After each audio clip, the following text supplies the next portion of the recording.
ये एक इबरतनाक वाक़या है एक ऐसे शख्स का जो रोज़े तो रखता था लेकिन नमाज नहीं पढ़ता था। अस्सलाम वालेकुम, दिस साइन आज़िशराज और आप देख रहे हैं शाइन्स चैनल, जहां हम कुरान और सुन्नत की रोशनी में दीन की बातें, इस्लामिक वाक़यात और ईमान अफरोज़ मालूमात शेयर करते हैं। ज़रा सोचें, हम सारा दिन भूखे प्यासे रहते हैं सिर्फ़ अल्लाह की रज़ा के लिए, लेकिन जब नमाज का वक्त आता है तो हम दुनिया के कामों में मसरूफ़ हो जाते हैं। याद रखें, रोज़ा हमें अल्लाह के करीब लाता है और नमाज हमें अल्लाह से जोड़ देती है। रोज़ा रखना बहुत बड़ी इबादत है। जो लोग रोज़ा तो रखते हैं मगर नमाज नहीं पढ़ते, इनके बारे में कुरान और हदीस में सख्त तंबीह आई है। ऐसे शख्स का रोज़ा ज़ाया नहीं होता, लेकिन नमाज छोड़ने का सख्त गुनाह अलग लिखा जाता है। ये एक इबरतनाक वाक़या है एक ऐसे शख्स का जो रोज़े तो रखता था लेकिन नमाज नहीं पढ़ता था। एक शहर में हमीद नाम का एक आदमी रहता था। वो अच्छा इंसान था, लोगों की मदद करता था, रमज़ान आता तो कभी रोज़े नहीं छोड़ता था। मगर उसकी एक बुरी आदत थी, वो नमाज नहीं पढ़ता था। लोग उसे कहते, भाई रोज़ा भी अल्लाह को हुक्म है और नमाज भी।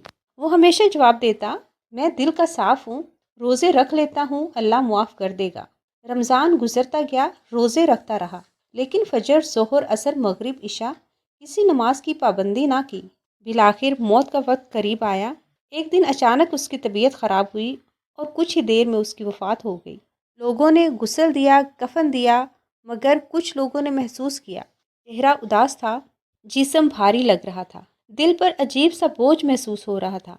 सब ने दुआ की और दफन कर दिया। उसका एक दोस्त था जो नमाजी और परहेजगार था। कुछ दिन बाद उसने हमीद को ख्वाब में देखा। उसने पूछा, अल्लाह ने तुम्हारे साथ क्या मामला किया? हमीद रो रहा था। उसने कहा, मुझे मेरे रोज़ों का अजर न मिला जिस तरह मैं समझता था। मुझसे पहला सवाल नमाज का हुआ।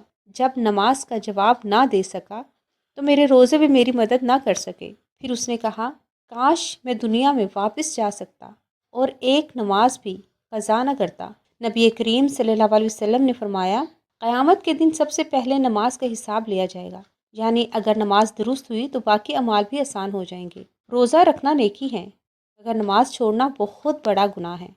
ऐसे शख्स के साथ अल्लाह के सामने सख्त हिसाब होगा। रोज़े का पूरा अजर कम हो सकता है। बाज़ रवायात में नमाज छोड़ने वालों के लिए अजाब की वईद आई है। क़यामत के दिन शर्मिंदगी और नुकसान हो सकता है। कुरान पाक में अल्लाह ताला फरमाते हैं, तबाही है उन नमाजियों के लिए जो नमाज से गाफिल हैं। सिर्फ भूखा प्यासा रहना मकसद नहीं।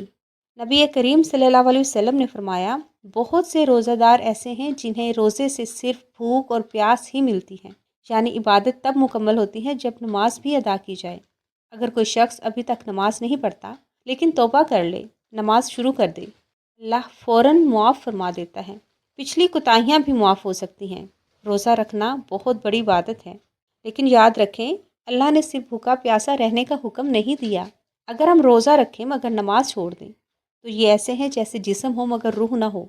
नमाज अल्लाह से मुलाकात है और रोज़ा अल्लाह की रज़ा का रास्ता। आएँ इस रमज़ान वादा करें, हम रोज़ा भी रखेंगे और 5 वक्त नमाज भी अदा करेंगे, क्योंकि कामयाब वही है जो अल्लाह को राज़ी कर ले। अगर वीडियो पसंद आई हो तो लाइक करें, चैनल को सब्सक्राइब करें और बेल आइकन प्रेस करें ताकि हमारी हर आने वाली वीडियो सबसे पहले आप तक पहुँचे। अपनी दुआओं में याद रखिएगा, अल्लाह हम सब पर अपना ख़ास करम और रहम फरमाए। जज़ाकल्लाहु खैर। अस्सलाम वालेकुम व रहमतुल्लाहि व बरकातुहू।